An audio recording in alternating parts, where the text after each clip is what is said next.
আসসালামু আলাইকুম, welcome to my channel বিনিয়োগ লজিক। আশা করি সবাই ভালো আছেন এবং সুস্থ আছেন।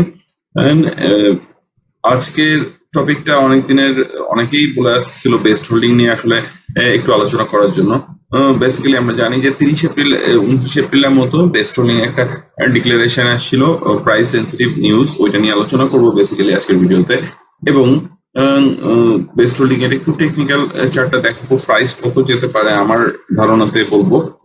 এবং সবচেয়ে গুরুত্বপূর্ণ, বেস্ট হোল্ডিং এর যে সেক্টরে অবস্থিত সেই সেক্টরে অন্যান্য শেয়ার গুলোর সাথে বেস্ট হোল্ডিং এর কম্পেয়ার করবো। সো ভিডিওর ইন পর্যন্ত দেখবেন এবং বেস্ট হোল্ডিং এর একটা প্রাইস আপনারা নিজেরাই ধারণা করতে পারবেন যে কতটুকু হলে এটা লজিক্যাল হবে। সো বেস্ট হোল্ডিং এর ব্যাপারে বলতে গেলে ফার্স্টেই আসতে হয় মেট্রো গ্রুপ সম্বন্ধে বলতে। মেট্রো গ্রুপের মাধ্যমেই কিন্তু বেস্ট হোল্ডিং এর আসা, যেখানে মেট্রো গ্রুপের গ্রুপ এমডি ছিল হলো আমিন আহমেদ। উনি আসলে বেস্ট হোল্ডিং টাকে বাংলাদেশে এস্টাবলিশ করে এবং স্টার্টিং এ তার বাংলাকে গেটওয়ে গ্রুপ মানে ইঞ্জিনিয়ারিং রিলেটেড ব্যবসাগুলোর দিকে ফোকাস ছিল এবং মেট্রো গ্রুপের কিন্তু সেন্ট্রাল ফার্মাসিউটিক্যালও তার অ্যাকোয়ার করে নেয়।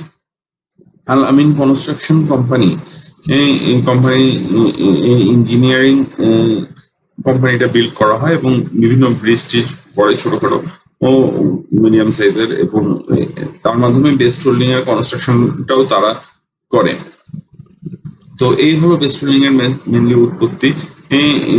যদি আমরা বেস্ট হোল্ডিং এর প্রাইস সেন্সিটিভ নিউজটা একটু দেখে আসি, চলুন আমরা বেস্ট হোল্ডিং এর প্রাইস সেন্সিটিভ নিউজটা একটু দেখে আসি।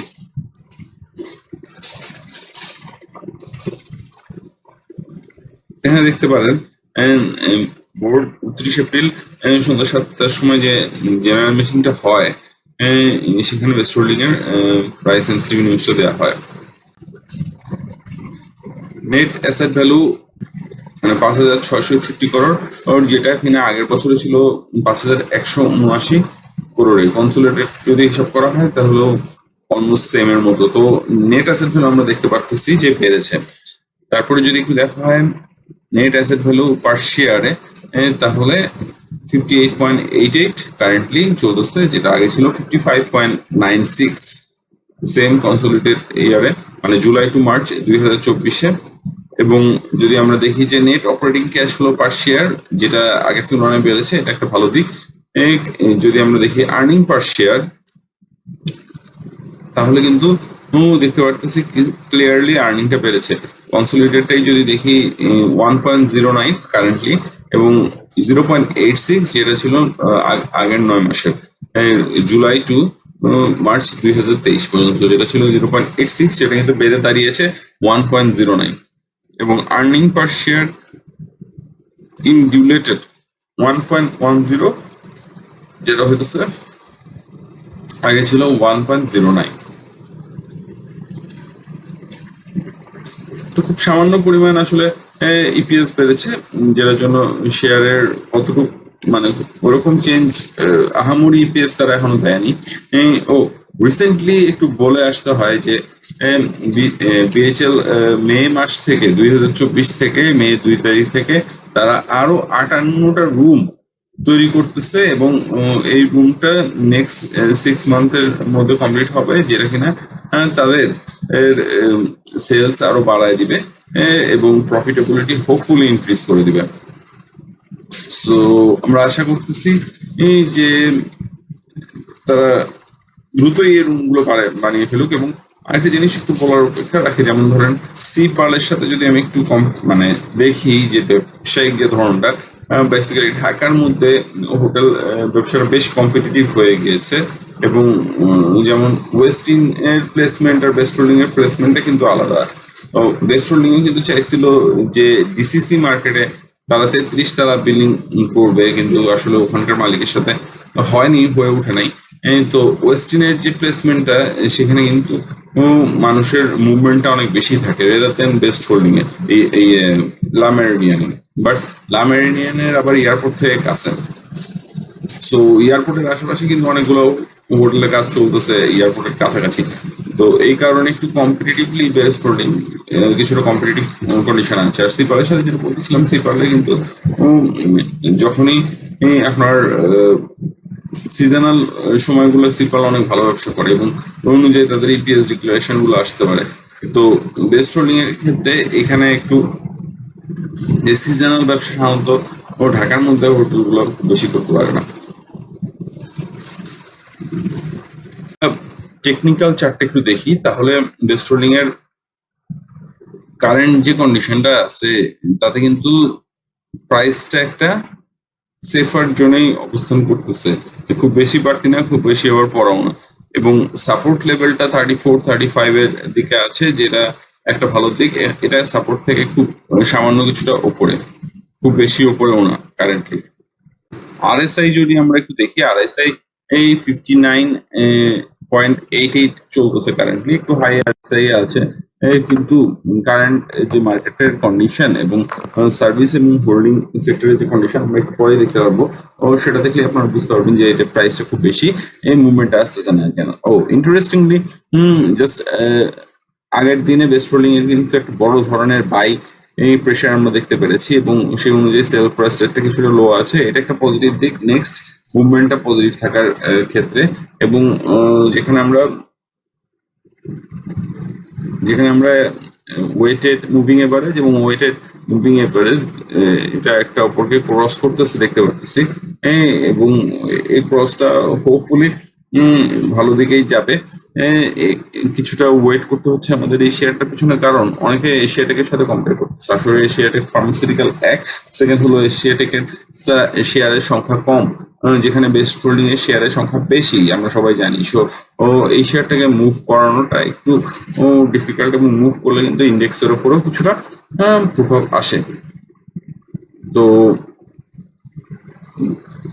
যে লেভেলে এখন বেস্ট হোল্ডিং এর সাপোর্টটা ক্রিয়েট হয়েছে, রেজিস্ট্যান্টটা কিন্তু দেখুন আপনারা 39.7 এসে ঠেকতেছে। তো এই রেজিস্ট্যান্টে এই ক্যান্ডেলস্টিকটা আর এই ক্যান্ডেলস্টিকের মধ্যে পার্থক্য কিন্তু আমরা দেখতে পারতেছি, এবং এই ক্যান্ডেলস্টিকটা ক্লিয়ার সিগন্যাল দিচ্ছে যে এটা একটু উপরের দিকে যেতে পারে, বাট এই ক্যান্ডেলস্টিকটা সিগন্যাল দিচ্ছিল নিচের দিকে যেতে পারে, কারণ এটার গ্রিন যে ক্যান্ডেলটা সেটা কিন্তু রেডের থেকে ছোট ছিল।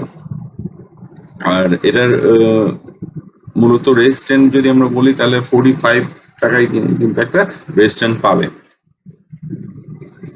সো যদি এখন আমরা কম্পেয়ারটা একটু দেখে আসি যে শেয়ারগুলো তাদের কম্পিটিটর মার্কেটে, তাদের সাথে যদি কম্পেয়ার করা হয় বেস্ট হোল্ডিংকে, তাহলে কিরকম কন্ডিশন আসছে এটা আমরা একটু দেখে আসি। Basically EHL service and real এস্টেটের মধ্যে তারপরে এই কোম্পানিটাকে নেওয়া হয়েছে, কারণ এই কোম্পানিটা কিছুটা রিয়েল এস্টেটের সাথে জড়িত হবেই। তো এবং কোম্পানিটা ভালো পারফর্ম করতেছে, দ্যাটস ওয়াই আমি একটা বিডি সার্ভিসটাকে বাদ দিয়ে দিয়েছি। এখানে আছে Best Holdings, Peninsula, Sea Pearl and Unique Hotel. এখানে বলতে গেলে সি পার্ল এবং ইউনিক হোটেল এই ক্যাটাগরি শেয়ার, বেস্ট হোল্ডিং অবশ্যই এই ক্যাটাগরিতে আসার সম্ভাবনা রাখে যদি তারা সামনে 10% ডিভিডেন্ড দিতে পারে, এবং কোম্পানির যে স্ট্রেংথ তাদের দেওয়া উচিত। এবং এই সবগুলো কোম্পানির মধ্যে মার্কেট ক্যাপের দিক দিয়ে বেস্ট হোল্ডিং সবচেয়ে বেশি, 4,109 কোটি টাকা, যেটা অন্য কোনো কোম্পানির মধ্যে নাই, ইএচএল ছাড়া। অন্য কোনো কোম্পানির মধ্যে নাই। ইএচএল খুবই সামান্য মার্কেট ক্যাপ নিয়ে আছে, এবং পেনিনসুলিয়া, সি পার্ল এবং ইউনিক হোটেল সেম। যদি আমরা ইনস্টিটিউশনের শেয়ার দেখি, সেক্ষেত্রে বেস্ট হোল্ডিং এর হলো 21.49%, যেখানে ইউনিক হোটেলের সবচেয়ে বেশি 28.85%। ফরেন কন্ট্রোলটা যদি দেখি তাহলে সি পার্লে ফরেন কন্ট্রোলটা সবচেয়ে বেশি রেজার দেন আদার 3-4 কোম্পানি থেকে। ক্যাশ ডিভিডেন্ড যদি দেখি তাহলে ইউনিক হোটেল বেশ ভালোই ক্যাশ ডিভিডেন্ড দিয়েছে লাস্ট ইয়ারে, যেখানে সি পার্ল 17% এবং ইএচএল 25% দিয়ে আসতেছে। ডিভিডেন্ড ডিএল-এর দিক দিয়েও ভালো হচ্ছে ইউনিক হোটেল ইএচএল। ইপিএস তারা কখনোই কেউই স্টক ডিভিডেন্ড দেয় নাই। ইপিএস এর যদি ক্যালকুলেশনটা আমি একটু দেখাতে চাই, বেসিক্যালি আমি ক্যালকুলেশনটা কম্পেয়ার করার জন্য ইপিএস জুলাই 2000 2023 থেকে জুলাই মার্চ 2024 পর্যন্ত দেখিয়েছি, এবং ইএচএল এর যেখানে 23 সালে 4.81 তাদের ইপিএস ছিল, সেখানে এবছরে ইপিএসটা কম দেখতে পেরেছে। বেস্ট হোল্ডিং এর যেখানে 0.86 ছিল সেখানে 1.09 দেখাচ্ছে। পেনিনসুলিয়া যেখানে 0.2 ছিল সেখানে এখন মাইনাস ইপিএস 0.36। সি পার্লের যেখানে ইপিএস ছিল হলো 6.63, যেটার কারণে প্রাইস তাদের হিউজ মুভমেন্ট হয়। সেই সি পার্লের এখন ইপিএস দাঁড়াচ্ছে হলো 3.82, গ্রেট ফল। এবং ইউনিক হোটেলের যদি দেখি তাহলে 5.56 এবং 3.94। ইউনিক হোটেলের ব্যাপারে তারা বলেছে যে তাদের কস্ট অফ অপারেটিং অনেক বেড়ে যায় করোনার পর থেকে, এবং সেই কারণেই ইপিএসটা কিন্তু তাদের বেড়ে যায়। এনএভি গুলো যদি সবগুলো দেখি তাতে সি পার্লের এনএভিটাই কম 19.4, যদিও সবগুলো এনএভি আগের বছর থেকে 2 টাকা 3 টাকা করে বেড়েছে আমি দেখেছি। এবং ল্যান্ড অ্যাসেট ভ্যালু যেহেতু বাড়ে, সেহেতু এনএভি অবশ্যই বৃদ্ধি পাচ্ছে এগুলো কোম্পানির। যেখানে ইউনিক হোটেলের এনএভি সবচেয়ে বেটার, কারণ ইউনিক হোটেল যে প্লেসমেন্টটা সেটা তাদের অ্যাসেট ভ্যালুটা বেশি রেদার দেন বেস্ট হোল্ডিং এর লা মেরিডিয়ানের। লাস্ট ডিভিডেন্ড এবং ইনভেন্টরিটা দেখালাম। অডিটেড পিটা যদি দেখি তাহলে বেস্ট হোল্ডিং এর অ্যারাউন্ড 36.42 চলতেছে, যেখানে মার্কেট পি হলো 25 চলতেছে। তো বেস্ট হোল্ডিং এর পি কারেন্টলি একটু বেশি আছে। ফরওয়ার্ডেড পিটাও দেখানো হলো। কারেন্ট রেশিও যদি দেখি তাহলে বেস্ট হোল্ডিং এর সবচেয়ে ভালো, 3.95, যেগুলো অন্যগুলো কোম্পানির 1 এর কাছাকাছি। এই ডেট টু ইকুইটি রেশিও যদি আমরা দেখি তাহলে এখানে পেনিনসুলার সবচেয়ে বেশি debt to equity ratio, but তাছাড়া অন্যান্য কোম্পানির বেশ কাছাকাছি। 0.3 হলো বেস্ট হোল্ডিং এর। Profit margin, net profit margin যদি দেখি তাহলে বেস্ট হোল্ডিং কিন্তু 41% এর মতো প্রফিট মার্জিন, যেখানে বাকি সব কোম্পানিগুলো কিন্তু তুলনামূলক একটু কমই আছে। সি পার্লের প্রফিট মার্জিন 48% এর মতো। এখানে একটু বলার বিষয় রয়েছে, যেমন আরওই যদি দেখি, আরওই আসলে বেস্ট হোল্ডিং এর এখন ক্যালকুলেশন করা হয় না। 0.24 হলো ইএইচএল, সি পার্লের হলো 0.005 এবং সি পার্লের হলো 0.012। এখানে বলার বিষয় যে বেস্ট হোল্ডিং এর আন্ডারে কিন্তু বেশ কয়েকটা কোম্পানি অপারেট হচ্ছে, এবং এই কোম্পানিগুলো যদি ঠিকভাবে তাদের প্রফিট এনে দিতে পারে তাহলে কিন্তু অবশ্যই তাদের প্রফিট বেড়ে যাবে। শুধুমাত্র লা মেরিডিয়ানের উপর ডিপেন্ড করে তারা ব্যবসা করতেছে না, যদিও তারপরেও তারা ব্যাকস্প্রেডকে এক্সপ্লেন করেছে, এবং তাদের ভ্যারিয়াস বিজনেসের কারণেই কিন্তু তাদের amount of collection from market একটু বেশি ছিল।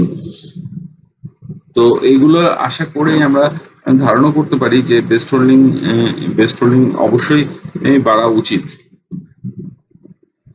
সকল বিষয়ে অ্যানালাইসিস করে দেখা যায় যে বেস্ট হোল্ডিং এর আসলে ব্যবসা যেহেতু বড়, সেহেতু বেস্ট হোল্ডিং এর ভালো একটা ইপিএস ডিক্লারেশন দিতে হবে, এবং ভালো একটা ডিভিডেন্ড দিতে হবে। যদি তার নেক্সট 3 মান্থের ব্যবসাটা করে 12 মাসে একটা ভালো ডিক্লারেশন দিতে পারে তাহলে অবশ্যই প্রাইসটা বাড়বে। তো আমাদের এই পর্যন্ত একটু ওয়েট করতে হবে। এবং এখন একটা জিনিস মাথায় রাখতে হবে যে অ্যাটলিস্ট ইনস্টিটিউশন যে দামে শেয়ারটা কিনেছে তাদের ছাড়ার আগ পর্যন্ত, বা লকিং যাদের আছে তাদের ছাড়ার আগ পর্যন্ত শেয়ারটা একটা ভালো দামে যাওয়া উচিত। এবং যদি ইপিএসটা ঠিকঠাক ডিক্লেয়ার করতে পারে তাহলে কিন্তু তারা অবশ্যই ভালো যাবে। যদিও অন্যান্য যে প্রজেক্ট গুলো সেগুলোর কিন্তু গতি একটু কম, আমরা জানি। বেস্ট হোল্ডিং এর এগ্রিকালচার প্রজেক্ট বাদে অন্যান্য প্রজেক্ট গুলো এখন একটু স্লোলি আছে। এই প্রজেক্ট গুলো যদি খুব ম্যাসিভলি অগ্রগতি হতো তাহলে কিন্তু অবশ্যই আমরা একটা ভালো মুভমেন্ট এই শেয়ারটাতে দেখতে পারতাম। তো আশা করতেছি আমার এই মুভমেন্টে তারা 45 যাওয়া উচিত, কিন্তু খুব ঠেকায় যাবে। সো একটু ধৈর্য ধরতে হবে। যদিও আমার মানে কেউই শেয়ার মার্কেটের সম্বন্ধে একদম 100% প্রেডিকশন করতে পারে না। তো এটা যদি আমার ধারণা, অবশ্যই আমার ধারণাকে আপনারা গুরুত্ব দিয়ে আবার শেয়ারটা কিনেন না। আমি জাস্ট আমার ধারণা আপনাকে প্রেষণ করলাম, এবং আমি পার্সোনালি আমার আইপিও শেয়ারটা এখনো হোল্ড করতেছি। তো দেখা যাক কি হয়, এবং আপনাদের বিনিয়োগ সবসময় যাত্রা শুভ হোক এটাই কামনা। অবশ্যই আপনারা সব শেয়ারগুলো অ্যানালাইসিস করে আগাবেন এটাই কামনা। Thank you all.